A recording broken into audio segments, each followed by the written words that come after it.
Good morning, everyone. First off, sound okay for those? Okay, very good.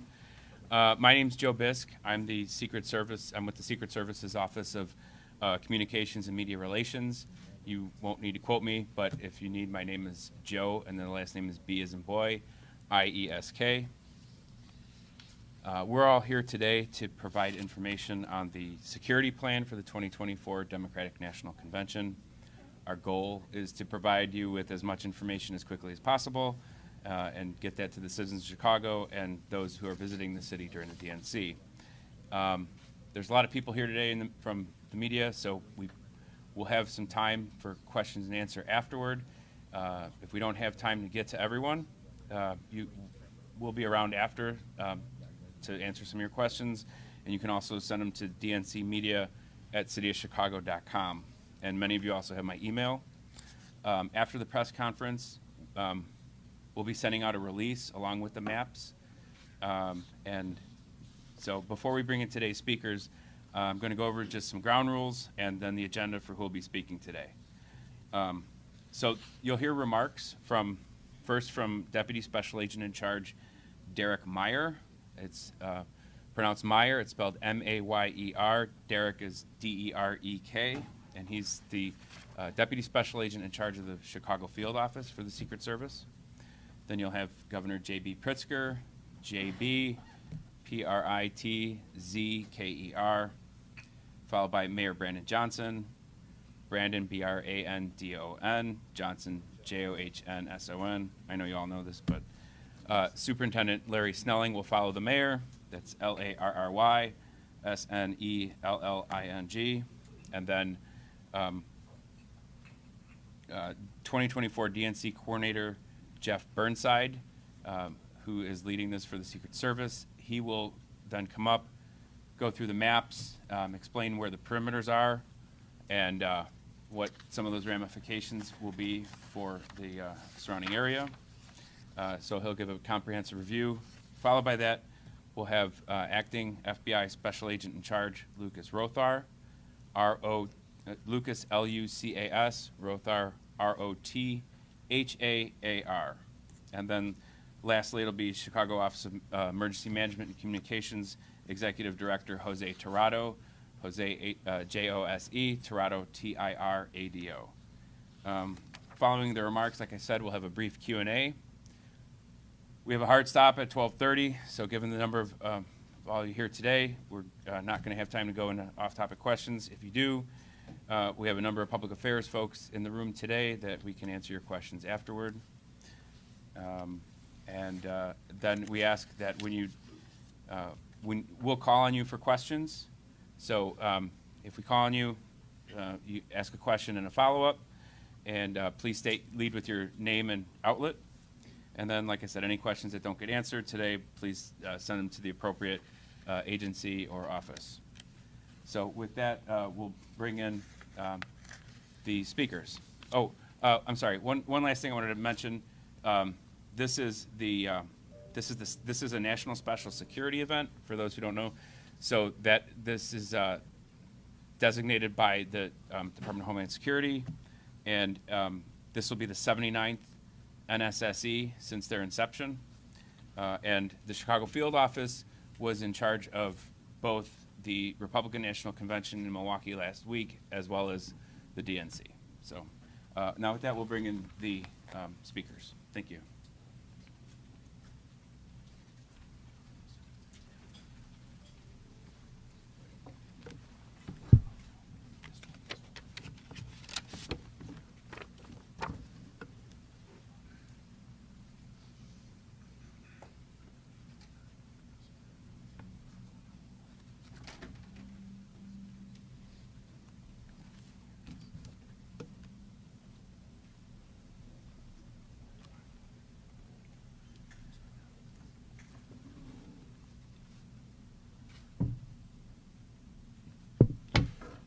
Good morning. My name is Derek Meyer, and I am the Deputy Special Agent in charge of the Secret Service's Chicago Field Office.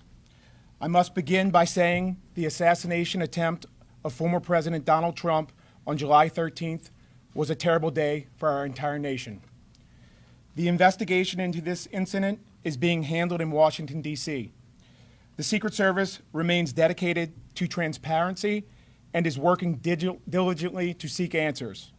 An incident like what took place in Butler, Pennsylvania, must never happen again. I have been working in the Chicago field office for the past 6 years. This is my home, and I am eager for the 2024 Democratic National Convention to come to this city. The Secret Service has been working diligently over the past year with our local, state, and federal partners to develop a security plan for the convention. We are here to unveil the security perimeter for the 2024 DNC, which will take place at the United Center, McCormick Place, and other venues throughout the city. The events run from August 19th through August 22nd.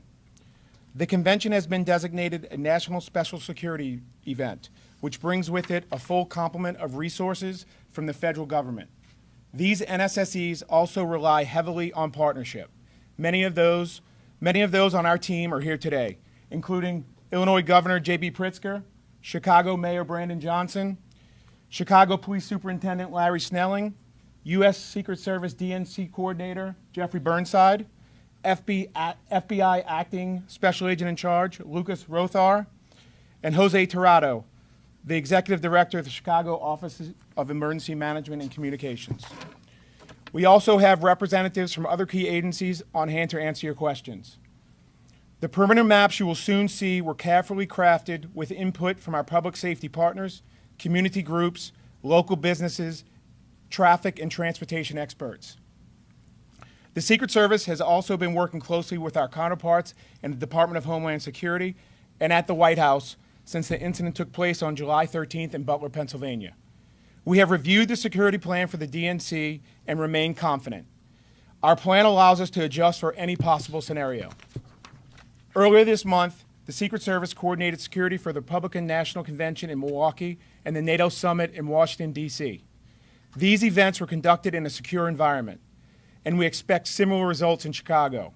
This is a city that regularly works together to host large-scale events such as the NASCAR race, Lollapalooza, and Taste of Chicago.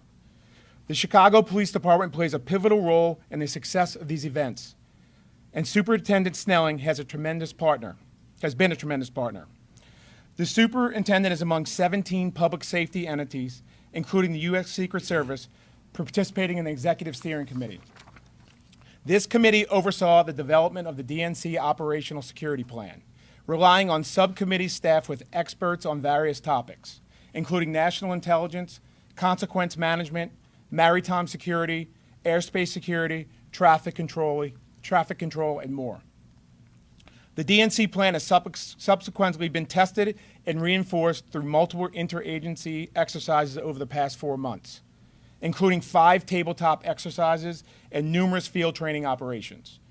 These run-throughs allow our law enforcement partners to evaluate the security plans throughout various scenarios. We will host a final training exercise just days before the official arrival of the first delegates. These exercises, previous experiences with large-scale events, and extensive planning all contribute to a level of confidence ahead of the convention. Our preparation includes detailed procedures for planned and pop-up demonstrations. I want everyone to know that the Secret Service and our public safety partners respect every American's First Amendment rights. The superintendent has assured that CPD is well equipped to manage protests and plans are in place to keep those gatherings safe. The shared goal is for everyone to express their views lawfully while ensuring a secure environment for delegates, convention attendees, and the general public. We are also intentional about creating a plan that minimizes disruptions to the community as much as possible. We know that security for an event of this size will have an impact. To that end, the Secret Service and our partners have conducted dozens of outreach events with businesses, residences, and community groups. The objective is to effectively communicate our plan and mitigate confusion to the greatest extent possible. This effort has reached more than 900 members of the public, representing more than 500 organizations and businesses throughout the Chicago area. We will continue to reach out to the community in the days ahead, including sharing the perimeter maps through a community canvassing effort tomorrow around the United Center. The cooperation, dedication, and genuine desire to ensure a safe and successful convention has been remarkable. Everyone remains focused on implementing a seamless security plan. Again, I want to thank our partners for the work they have already done and the steadfast commitment to maintaining a secure environment for all involved once the DNC kicks off. Our primary focus is safety, and I know Chicago is ready to host the convention. I would now like to introduce Illinois Governor J.P. Pritzker.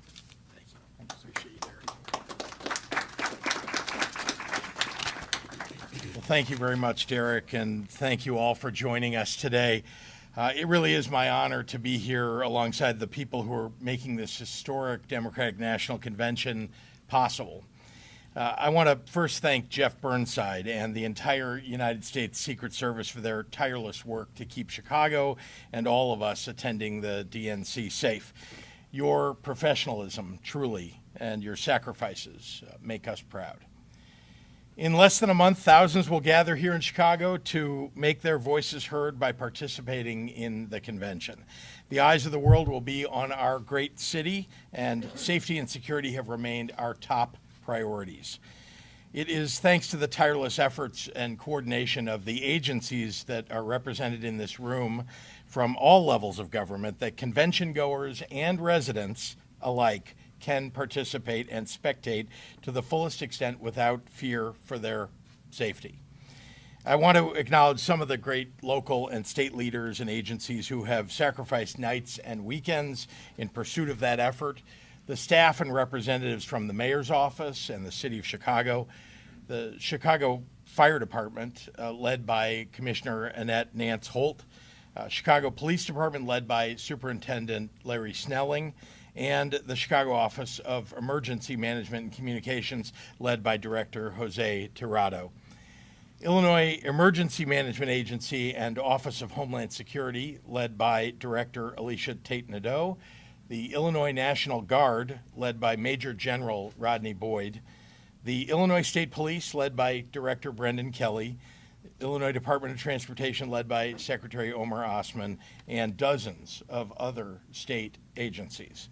We all should take great comfort in having such a sizable and hardworking and skilled force dedicated solely to our safety and security, mapping out truly every detail and logistic at convention sites across the city. And with these comprehensive public safety plans and security measures, we should sleep soundly knowing how much preparation has been done. I also want to stress our commitment to transparency and information sharing throughout this process. It will be absolutely vital for our collective safety and security, for the minimal disruption to residents' daily lives, and for the smooth flow of the convention, that we keep the public informed and vigilant. I encourage all residents and convention goers to pay close attention to public announcements and posted signage to ensure that they are prepared. What will take place next month is a beautiful display of American democracy in action. Here in Chicago, millions will watch. Tens of thousands visiting from around the globe and around the United States will witness a triumph of political expression and engagement, doing so without fear for their safety. That is a testament to our democratic culture. But more importantly, it is thanks to the hard work and sacrifice of the folks you see standing up here today. I also want to thank each and every one of you in the audience who are engaged in this endeavor for your service. We all owe you a sincere debt of gratitude. To those visiting us next month, enjoy our terrific global city of Chicago. And with that, I'm pleased to turn this podium over to our partner and friend, Chicago Mayor Brandon Johnson. Mayor. Thank you, Governor. Well, good morning, everyone, and thank you, Governor Pritzker. Is it morning still? Is it? Okay. Thank you all for joining us today. The state of Illinois has been an incredible partner, Governor Pritzker, throughout this entire endeavor. Of course, we do appreciate the work of U.S. Secret Service, the FBI, the DNCC, as well as the DNC Host Committee. All of the city departments, sister agencies who remain hard at work preparing Chicago for the 2024 Democratic National Convention. Thank you for your leadership and cooperation over the past year to ensure that we are ready to host the best national convention yet. And let me state this unequivocally. Chicago was ready. We were born ready. And I'm not just talking about the convention itself. So much has changed from our first announcement regarding the DNC to now. Now Chicago is not just hosting another convention. We are welcoming a new breath of life into our nation with the historic nomination of Vice President Kamala Harris. Though this is our city's 26th time hosting a national convention, this moment is like no other. Chicago has already cemented itself in history for electing trailblazers to the highest office in the land. And as we prepare for the first black woman to win the Democratic nomination for president of these United States, there's no better place to host this national convention than right here in the city of Chicago. We are no stranger to hosting large-scale events. Chicago hosted NATO in 2012, NASCAR for the second year in a row, and hundreds of conventions each year. We have a proven track record as a host city. Our past experiences and expertise hosting events have given us great lessons in preparation for the 2024 DNC. In a few moments, our federal partners and public safety agency leaders will describe the safety plans in place to safeguard residents, visitors, delegates, protesters, and everyone else in between. Meanwhile, our city departments have been working hard to showcase this beautiful city. This is an all hands on deck, and it's a citywide effort. The Department of Streets and Sanitation continues to do its work, trimming trees, cleaning up public spaces, sidewalks, beautifying our neighborhoods from the north side to the south side, ensuring that they are ready to be on the global stage. The Park District is keeping our green space clean and clear, and the Department of Transportation has added accessibility improvements, it's repaired sidewalks, and repaved streets. They are also painting light poles and planting flowers to further beautify our city. So in other words, the men and women who staff our departments are continuing to do the things that they do every single day serving the city of Chicago. And after it was announced that Chicago would be hosting the 2024 DNC, I was clear that in our preparation, we must invest in legacy projects that will uplift our residents and serve our community long after the convention. A great example is the construction of the $80 million CTA Damon and Lake Green Line station. This station fills a gap between existing stations on the Green Line to provide transit access to those living and working near Kinsey Street corridor. This will greatly benefit the West Side neighborhoods, and of course, all of those who will be visiting the United Center. And through all of this work, our commitment is clear. We will secure a safe and vibrant Democratic National Convention and continue to serve the residents who rely on our city department's dedicated service each and every day. To those preparing to visit us, we look forward to you experiencing what I call the soul of Chicago. From our diverse cultural experiences to our world-class dining, breathtaking views of our lake and skyline, and the amazing people that make up the 77 diverse communities. There is no way to experience all of Chicago in one trip. So go ahead and just put your money away so that you can come back and visit us in the fall and next summer. And with our preparation in place, I'm confident that the 2024 DNC will be a safe and successful convention.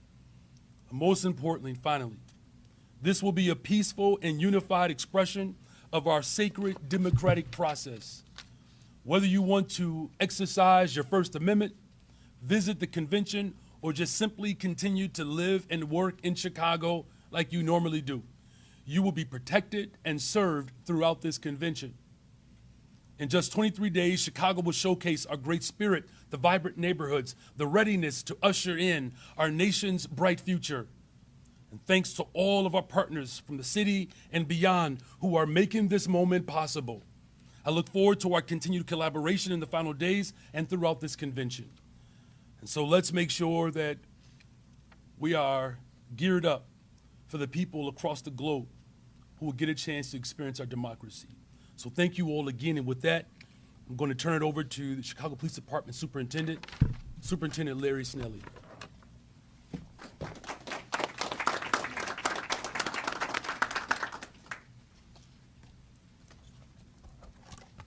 Good morning. Good morning. First, I'd like to thank our partners at the Secret Service for hosting this. I also want to thank Mayor Johnson, Governor Pritzker, all of our public safety, law enforcement partners who are here with us today. I'd also like to thank, because we can't leave out two key components that we partner with on a daily basis as the Chicago Police Department. First of all, Director Annette Lance Holt of the Fire Department. The partnership has been great. Commissioner, I'm sorry. And I'll pay for that later. I'll do some push-ups. And also, Director Torado of OEMC. The partnership has just been great, but the partnership with OEMC and the Fire Department has been excellent throughout the years. There are a lot of things that we as a Chicago Police Department could not do without them, so I'd like to thank them. I also have to thank my team here. I can't say enough about the incredible work that they're doing. Chief Dwayne DeVries, Deputy Chief Chris Papayuano, say that 3 times fast, and Deputy Chief Jill Stevens. They've just done such a great job of working with our federal partners. So I just want to start out by saying this. Our partnership with the Secret Service is strong. Ever since we started this process a year ago, we have had a great partnership, great communication, great collaboration. Without that communication and collaboration, we could not be where we are right now in the planning for the DNC. The partnership between Chicago Police Department, Secret Service, as well as federal, state, municipal agencies has been outstanding, because what we're looking for is a safe and successful DNC, and we'll continue the partnership throughout and for many years to come. For more than a year, we've been working together to make this a successful event. It has to be safe in order for it to be successful. We started training over a year ago. When we look at our partners and the information that we gather from our partners, the intelligence that we gather from our partners, the intelligence that we discover ourselves, we plan around those things. We're flexible, we're fluid. And as things change, we're able to adapt, assess those situations, and make necessary changes if those changes are necessary. I don't want anybody to believe that we think that we have to make changes. We do not at this point, but we are prepared to move with the flow of intelligence that we gather. We also look at best practices. So as we assess, as we move forward, we will continue to do what is absolutely necessary to keep the city safe. So our training, since this started, Commander Ralph Cruz, I cannot say enough about him. He's headed up the training. He was also my partner during the NATO event. We headed up the training for that event. We also had the first responding teams in the field when we went out. So I have all the confidence in the world that there's experience here in dealing with these types of events. Also, my team that you see here to my right, they were also a part of the NATO event. So that experience is ongoing. We've taken some of that experience, the experiences and the best practices there. We've looked at areas where we could improve, and we've improved upon those things. All of our training is rooted in the First and Fourth Amendments. It is important that our officers understand the First Amendment and the protection of First Amendment activity. The Chicago Police Department will not only allow everyone who comes here to express their First Amendment rights, but we will also protect their rights while they're doing it. We will protect them. It is important to understand that our job is to uphold the Constitution, and that is exactly what we're going to do. What we will not tolerate is vandalism to our city. What we will not tolerate is violent activity. If we see that, we will put an end to it quickly. Our officers have been dealing with protests since last year. Over 80 events that have occurred throughout this city. And I'm proud to say that our officers have responded very well. We have not seen any major incidents when our officers are engaging with those who are out protesting.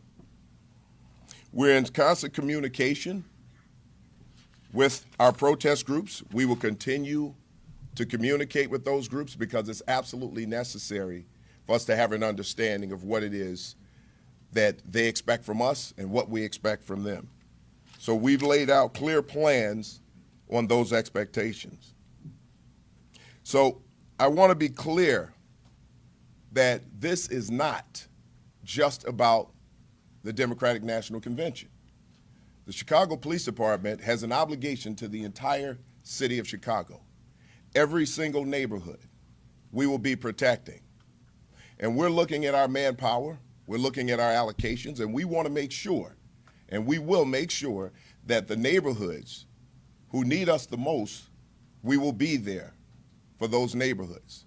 We will be there for the entire city of Chicago. So I don't want anyone to walk away from here believing that this safety plan is just about the DNC. It's about our city. Because we can't have a successful Democratic National Convention if we're not protecting the entire city as a whole, and we will continue to do that.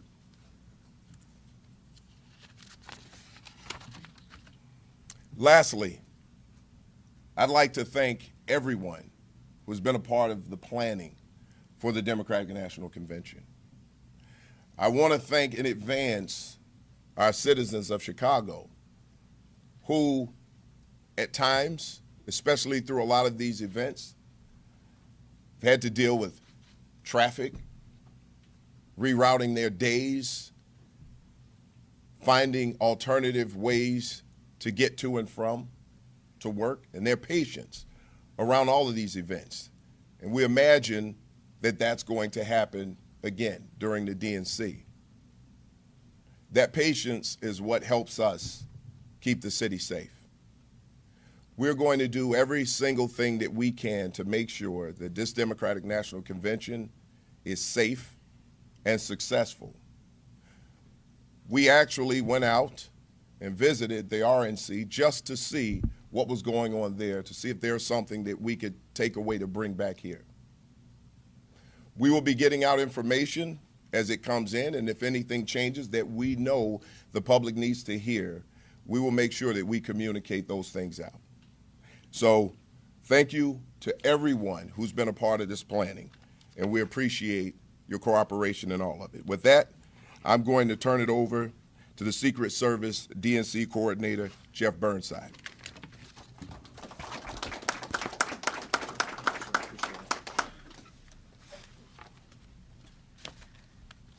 Thank you, Superintendent Snelling. My name is Jeff Burnside, and I'm the Secret Service Coordinator for the 2024 Democratic National Convention, which has been designated as a national special security event. For more than a year, the U.S. Secret Service, along with our team here in Chicago, has been working with the Chicago Police Department and our other local, federal, and state partners to develop a security plan that will provide a safe and secure environment for not only those attending the convention, but the residents and guests of the city of Chicago. The purpose of today's briefing is to provide an overview of the security measures that will be in place here in Chicago during the convention. I'll begin with an overview of expected street impacts and then move into a brief review of the security impact maps.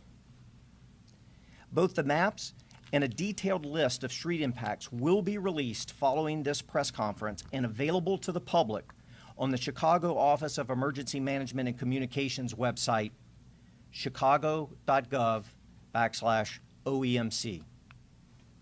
For the street impacts, there will be temporary street closures that will begin near the United Center at approximately 7 p.m. on August 17th and remain in place throughout the duration of the convention and into the early morning hours of August 23rd. Temporary street closures will begin around the McCormick Place on August 16th at approximately 10 p.m. and again remain in place until the conclusion of events there. Prior to the security restrictions being in place, the public may notice security barriers and fencing being installed in these areas. Lane disruptions and some limited sidewalk impacts may occur during this time, and we ask the citizens for their patience and their grace while we work to ensure their safety. The public should also expect parking restrictions within these areas that will be posted in advance. And again, a complete list of the street closures and parking restrictions will be available online at chicago.gov/OEMC. I'll now move to a quick review of the security impact maps. And as a reminder, these maps will also be available online on the OEMC website. So, referencing the maps, the areas that you see shaded in yellow are vehicle screening areas. So within these areas, pedestrians are allowed to freely move about just as they would in any normal day.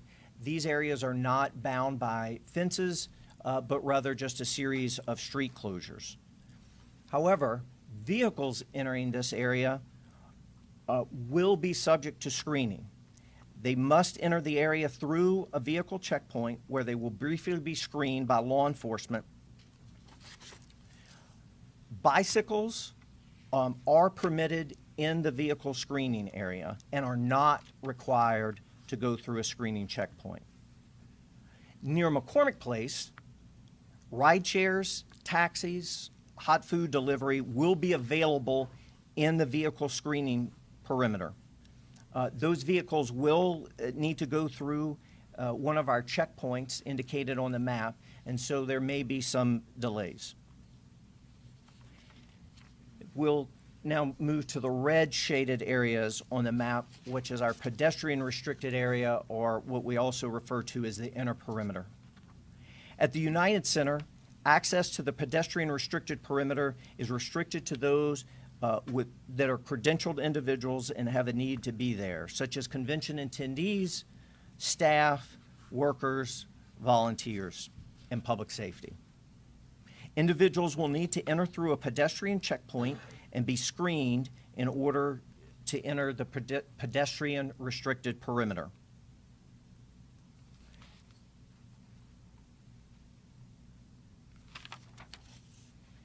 Personal vehicles will not be allowed to enter the pedestrian restricted perimeter.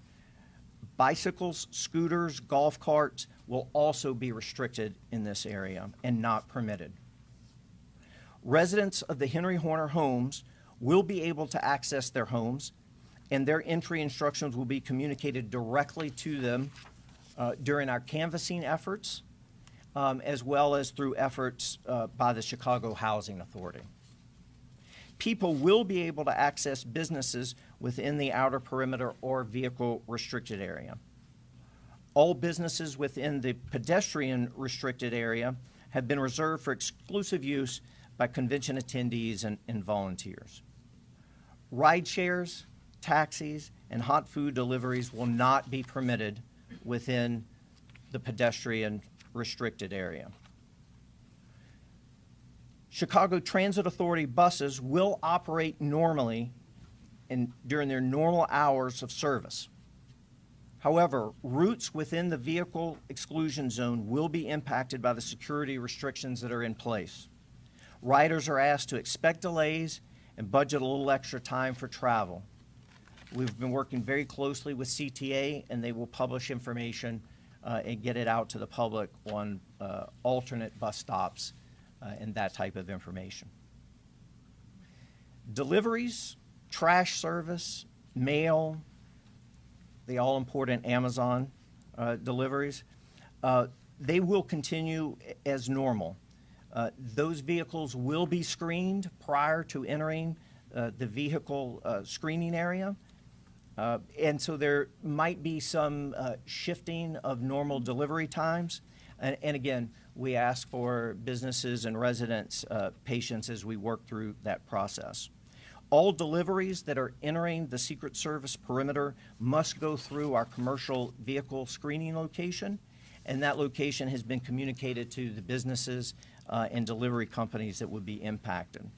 The commercial vehicle screening location will be open when our perimeters go into place, and it will remain open throughout the duration of the National Special Security event. Some delays could result as a result of these increased security measures. While security for an event of this size and scope will have an impact on city residents, the goal of the Secret Service and our partners is to provide the most secure environment while minimizing the daily disruptions to the city. In the event of an emergency, the Chicago Office of Emergency Management and Communications app will be used to notify those in the area of a critical situation. We will continue to update the public on any potential changes to the security measures, and residents are encouraged to follow the Chicago Office of Emergency Management and Communication on social media and visit the city's website, again, at chicago.gov/OEMC. There they will find all of the information that they need on the full impacts of our security measures. In closing, I'd just like to thank all of our partners in the city of Chicago, the state of Illinois, all of our federal partners. This has truly been a collaborative effort. As the superintendent said, we've been working in close coordination for well over a year. And it has truly been the honor of my career to have this assignment and to work with our tremendous partners here in the city of Chicago. Now I would like to introduce the acting special agent in charge of the FBI's Chicago field office, Lucas Rothar.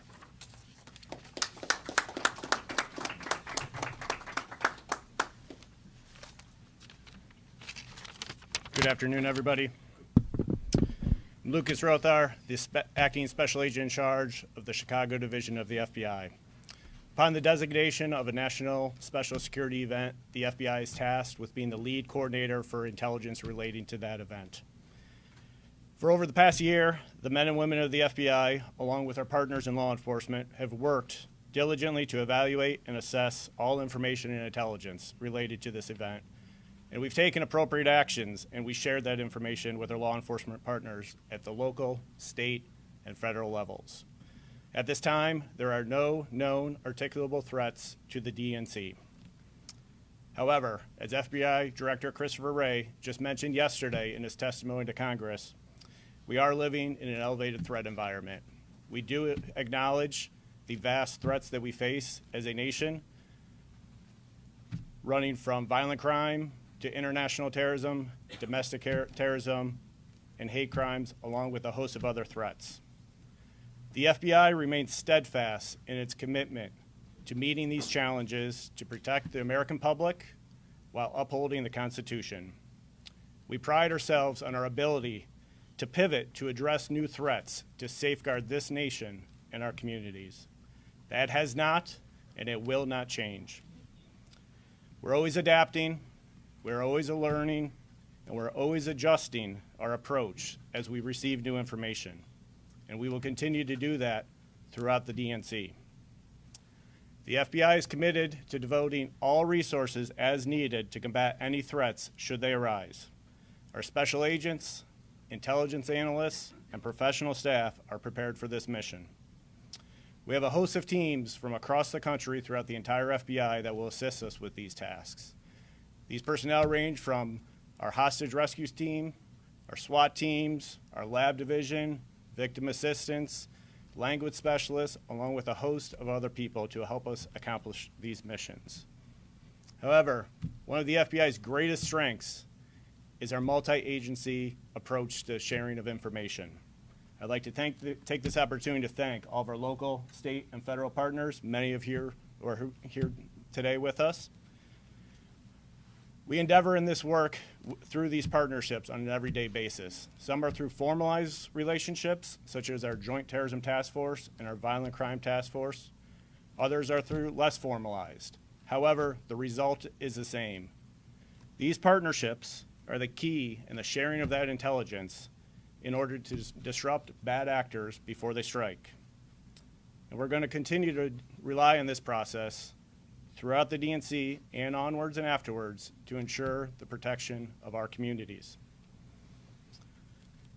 However, in order to do this most effectively, we do ask for a partnership with the public. We need that information from the public to help us do our jobs in the most effective, efficient manner possible. We often use the term of, if you see something, say something. I'd like to break that down for you. That is the key to our partnership. The public is a key partnership in disrupting all the threats that we endeavor to fight within the FBI and all of law enforcement. Every year, the FBI fields tens of thousands of tips from the public. Those tips can often make what makes a difference in preventing a crisis. All tips received are reviewed, evaluated, and prioritized for additional action. Again, these tips from the public help us to identify threats before they become a crisis. So what should people report to us? There is no such thing as something too insignificant to report. I would encourage everybody, if you see something suspicious, if something you feel is threatening, whether it's an online threat or comment, or it's whether you see something in person, please report it to law enforcement. If it's an emergency, an immediate threat to life, you should call 911. For any other reports that you'd like to make, any appropriate law enforcement agency will take that tip and we will share it amongst ourselves. If you'd like to submit a tip to the FBI, the public can call 1-800-CALL-FBI, or tips can be submitted online at tips.fbi.gov. Again, I thank the public for their cooperation in helping us endeavor to make this a safe event for all of our communities going forward, and again, for well into the future. And again, I want to stress the extreme appreciation that the FBI has for the Secret Service, the Chicago Police Department, and all of our local law enforcement and state law enforcement and federal law enforcement partners. With that, I will turn it over to the Executive Director of the OAMC, Mr. Jose Tirado.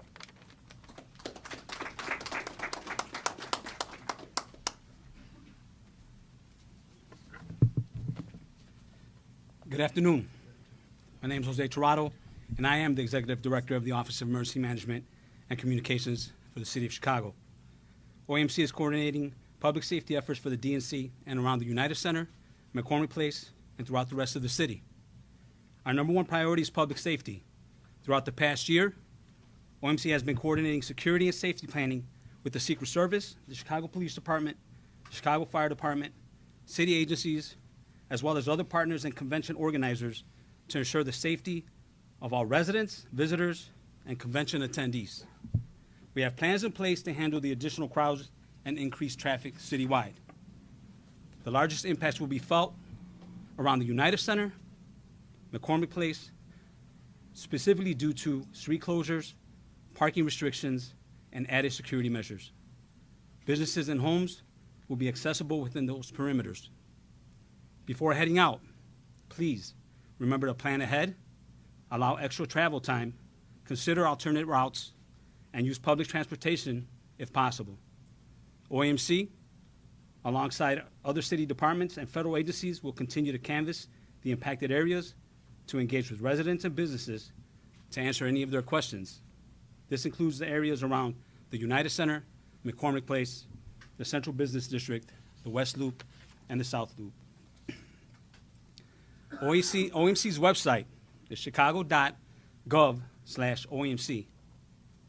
It contains information related to public safety, street closures, traffic reroutes, parking restrictions, emergency notifications, and much more.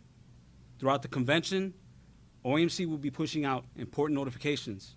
In addition to Notify Chicago and ShyBiz alerts, we have developed a dedicated text alert for the convention for DNC 2024. In order to opt in, you can text DNC to the following number, 226-787-226-787. And I'll say that again. In order to opt in for the DNC 2024 text alert, type in DNC to the following number, 226-787. The best way to receive all information is to download the Chicago OMC app, as you've already heard from everyone who's been working with us. I could tell everyone right now I would download that app immediately. Additionally, to enhance our monitoring of citywide events, OMC will also be activating the City Emergency Operations Center, staffed by local, state, and federal partners. While we make every effort on behalf of the city to keep residents and visitors safe, we remind everyone that they also have a role to play in our community. We encourage the public to please report any suspicious activity by calling 911. Simply said, if you see something, say something. And I'll say that again. If you see something, say something. Do not hesitate to call 911. We look forward to ensuring a safe convention for all and for the city. Thank you very much. I will hand it now back to Derek from the Secret Service.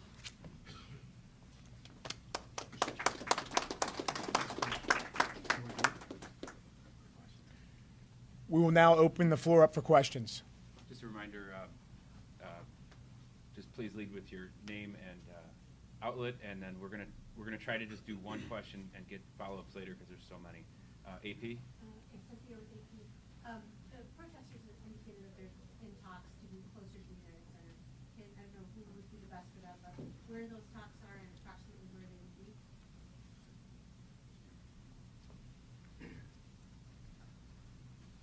Thank you. Tom Carney, Commissioner, Chicago Department of Transportation. One of the functions of our department is to issue permits for use of the public right-of-way. So the City of Chicago and all the partners here today are fully committed to allowing individuals and groups to exercise their First Amendment rights safely. As you referenced, there is litigation in the court, so I can't get into specifics about certain assemblies or protest marches, but I can confirm that we are working in a format through the court to allow demonstrators to protest within sight and sound of the United Center. And as we get those details finalized through the court, we will come back and share those publicly. Craig up front. Craig Walling, C7 Chicago. Maybe this goes to Chief Snelling or maybe the Secret Service. I know you sent representatives up to the RNC to observe up there. What was learned from up there, and how will that be applied here for the DNC? And if there's any changes? Well, what I can tell you is that we saw a lot of great things, and we saw some things that maybe we can apply here. However, the planning that we've been doing here has been great. So right now, are we looking at any major changes? No. But like I said, again, as we go along, we assess situations. We want to make sure that everything is safe. And if at any point or any time we think we need to make some changes for the safety of the city, we will do so. So the partnership, again, has been great. We saw some great things when we were out there, and we see some great things here. And 3 words, we're ready. We are ready. Follow up, if we could, about that protest. Second row. Because we saw in Milwaukee. Sorry, Craig. Shia. Hi, Sheena Pappas from Politico for Superintendent Snelling also. So during the RNC, there was a shooting in Milwaukee outside of the perimeter, but it was done by officers from another state helping with the convention. Are you adjusting how you communicate to officers who are coming from out of state here to help with the DNC now? No, there are no adjustments that need to be made at this time. Basically, here we have outside agencies who are going to come in. Most of them are right here from Illinois, and then we have some from Milwaukee who are coming in. They will be assigned to areas where we need help with infrastructure. They will not be in the neighborhoods. They will not be in areas where we know there's a possibility that they would have to take some type of police action. Now, that doesn't mean that they won't have to where they are, but this will free up our officers, our Chicago police officers, to be in more volatile areas, right? Because this is our city, and our officers are bound by particular rules, regulations, and laws. At the same time, all of those officers who are coming in to the city of Chicago, they will be getting 8 to 12 hours of training on some of our policies, training, and the expectations of our city. So we have a really good plan in place for that, to make sure that they're secure and that our officers are responding to those more volatile situations in the city. I'll just step back just in case. First row here. On Air Daily News. I'm not sure which department would handle this, maybe the superintendent, but what kind of physical barriers or markers will there be on the street so that the citizens know what are the parameters around the DNC?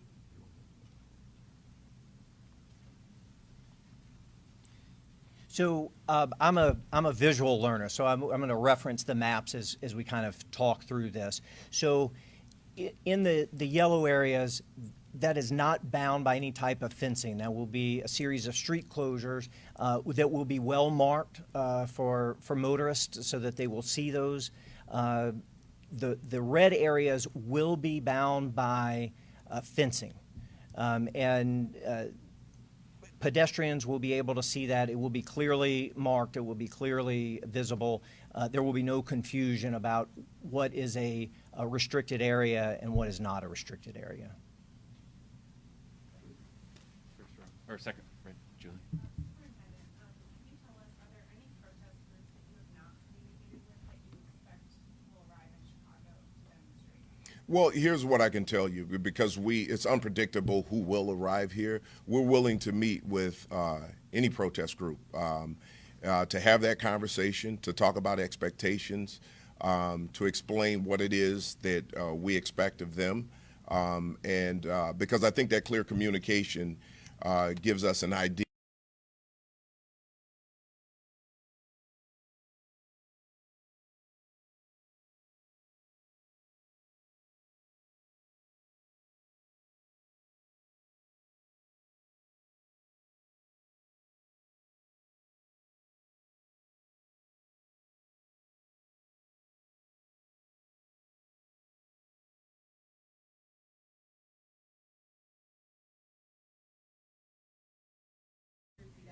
And for the Secret Service. You've discussed the desire to minimize impact to both businesses and residents, both on the inner perimeter and in the yellow zone, and the outreach that has already been done. Can you be more specific about what kind of communications have already been had with maybe businesses or resident groups in the area, and what more you expect to be doing between now and the beginning of the convention? So one of the subcommittees that we set up very early on in this process is our Community Impact Private Sector Subcommittee, and they've been working very diligently since last August on outreach efforts, and there's several prongs and phases to that. But they've held a multitude of outreach events. We've reached over 1,000 organizations throughout this process. In April, the Secret Service partnered with our friends at OEMC, the FBI, the Chicago Police Department, and a multitude of other Chicago agencies, and actually went door-to-door canvassing in the areas, actually a much larger area than what you see depicted on these maps, letting people know that things were coming, that where they could go to get information, deriving them to the OEMC website so that they understand that that is a trusted source of information and updates. We have attended community meetings where we've answered questions about impacts to bus routes and public transportation. And some of those meetings that we held early on, quite frankly, we have to go back to those groups because we just didn't have the information that they needed at that time. And so we're in a full court press from now until the end of the convention. And this doesn't stop on the 19th. This is a continuing effort through the end of the convention because we owe the residents and the citizens of the city of Chicago that to make sure that their questions are answered, that they have the access to the city services that they need, to prepare them for what type of disruptions or delays that they might expect so that they could adjust their schedules accordingly.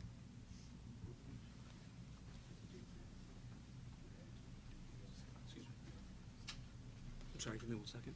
So just to touch on the question, right?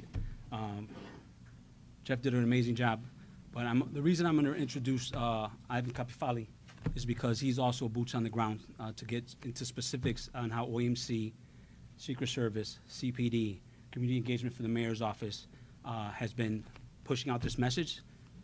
Says April, and March. I'm going to bring him up. This is Ivan Capifali, first deputy for BACP. Good afternoon, everyone, Good afternoon. and thank you for being here.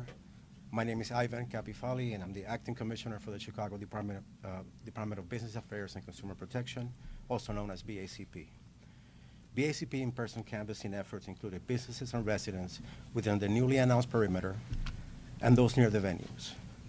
Additionally, BACP set up a phone bank and has been actively reaching out to businesses that were missed during the in-person canvassing.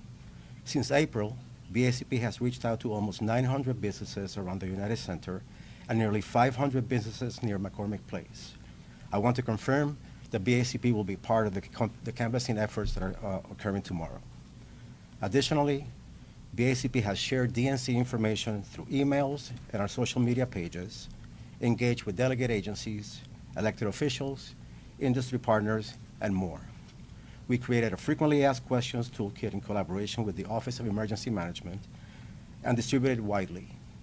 Lastly, BACP has been urging businesses to enroll in CHIBIS alerts, which provides vital text and email notifications tailored for the business community. Our outreach efforts in April, we've experienced